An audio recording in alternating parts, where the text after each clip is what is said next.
Assalamualaikum warahmatullahi wabarakatuh. Sabar, baby, sing, sabar.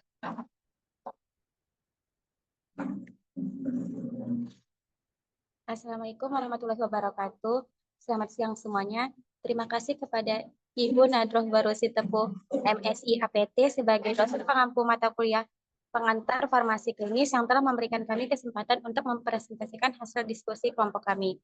Perkenalkan, saya Nabila Nasla sebagai moderator yang akan memandu jalannya presentasi kali ini. Kami dari kelompok 4 kelas 2E akan menyampaikan hasil diskusi kami mengenai penanganan obat-obat kanker. Baiklah, di sini adapun anggota kelompok kami yaitu Alia Dwi Ariska, Hani Syahradira Harahap, Izlah Fauzia, Nabila Nasra Syafitri, SF Zahra Simatupang, dan Siti Hamidah Al-Nabila Lubis. Baiklah, langsung saja kita masuk kepada pemateri pertama. Definisi penanganan obat-obat kanker adalah serangkaian prosedur dan langkah-langkah yang diterapkan untuk memastikan keamanan dalam menangani, menyiapkan, dan memberikan obat-obatan yang digunakan dalam terapi kanker, terutama yang bersifat sitotoksik atau beracun bagi sel, atau karsinogenik. Obat-obatan kanker seperti kemoterapi, imunoterapi, dan terapi bertarget umumnya memiliki potensi efek samping yang kuat dan risiko toksisitas, sehingga memerlukan penanganan khusus untuk melindungi pasien dan tenaga medis dari paparan yang berbahaya. Tujuan yang pertama, mencegah paparan, mengurangi risiko paparan langsung terhadap zat sitotoksik melalui kontak kulit, inhalasi atau tertelan secara tidak sengaja oleh tenaga medis dan orang lain yang berada di sekitar.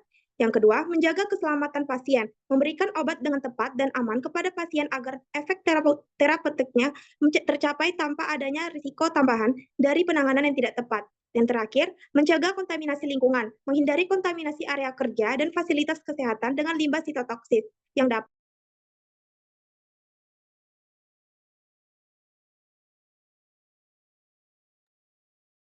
Labeling, packaging, and transport of cytotoxic drugs.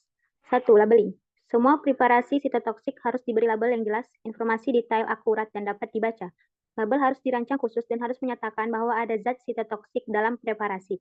Label juga harus menyatakan jumlah total dan volume sediaan, waktu, dan tanggal tidak boleh digunakan, dan rekomendasi penyimpanan. Label khusus lainnya juga harus dilampirkan bila sesuai untuk menyampaikan informasi tambahan atau saran, atau misalnya tidak extravasate. 2. Packaging and transporting cytotoxic drugs. Kedua, wadah, kemasan langsung dan kemasan luar semuanya diberi label keselamatan atau keamanan. Drug packaging. Obat sitotoksik harus dikemas dalam wadah berlabel disegel, anti bocor dengan tas luar tersegel jika kemungkinan untuk memastikan wadah. Yang pertama, memberikan perlindungan yang dari cahaya. Yang kedua, melindungi obat dari kerusakan dalam perjalanan. Yang ketiga, melindungi jika terjadi kerusakan konten bocor. Yang keempat, memiliki tutup seal-proof atau jika diperlukan. Drug transport.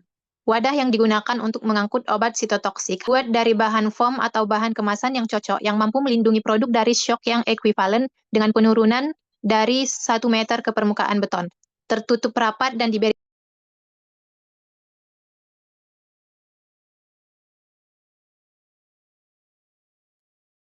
Standard Operation Producers Schedules for Preparing Cytotoxic Drugs.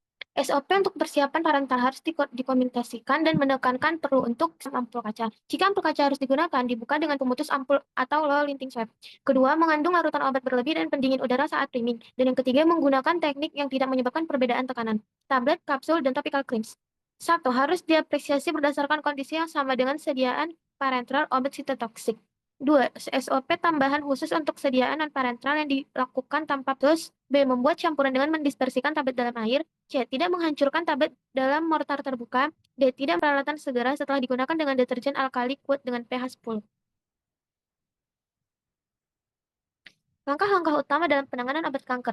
1. Penggunaan alat lengkap termasuk sarung tangan khusus, masker, pelindung wajah, dan gaun pelindung. Sarung tangan harus ganda dan dibuat dari bahan yang tahan terhadap zat sitotoksik. Hindari percikan ke wajah. 2. Persiapan di area khusus.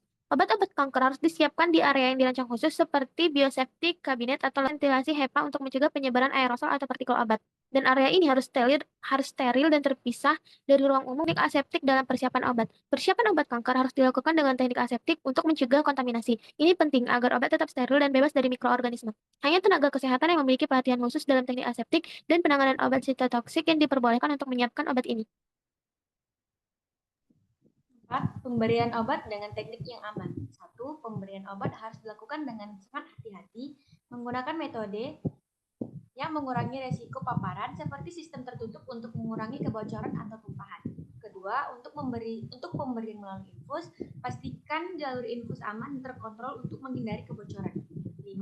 Pembuangan limbah yang aman. Yang pertama, limbah obat-obat kanker termasuk peralatan yang terkontaminasi seperti jarum suntik, sarung tangan, dan wadah infus harus dibuang dalam wadah khusus yang telah ditandai oleh limbah bahan berbahaya atau limbah B3.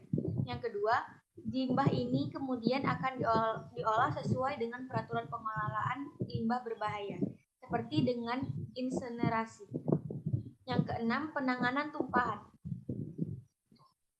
Yang pertama, tumpahan obat kanker harus ditangani dengan segera menggunakan spill kit atau kit khusus untuk tumpahan sitotoksik, yang biasanya berisi peralatan pembersih, sarung tangan, dan alat pelindung lainnya.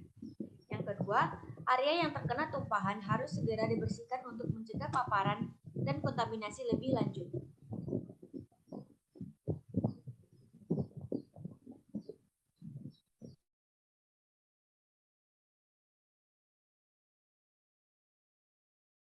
Yang ketujuh, pelatihan tenaga kesehatan.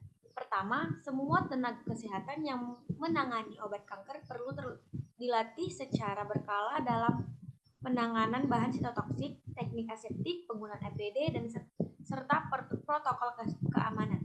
Yang kedua, pelatihan ini bertujuan untuk memastikan bahan tenaga kesehatan selalu siap dan mengikuti standar penanganan yang aman.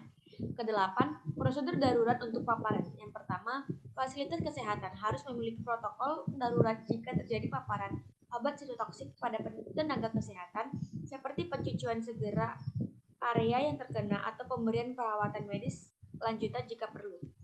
Yang kedua, tersedianya prosedur darurat dapat membantu mengurangi dampak dari paparan yang tidak sengaja.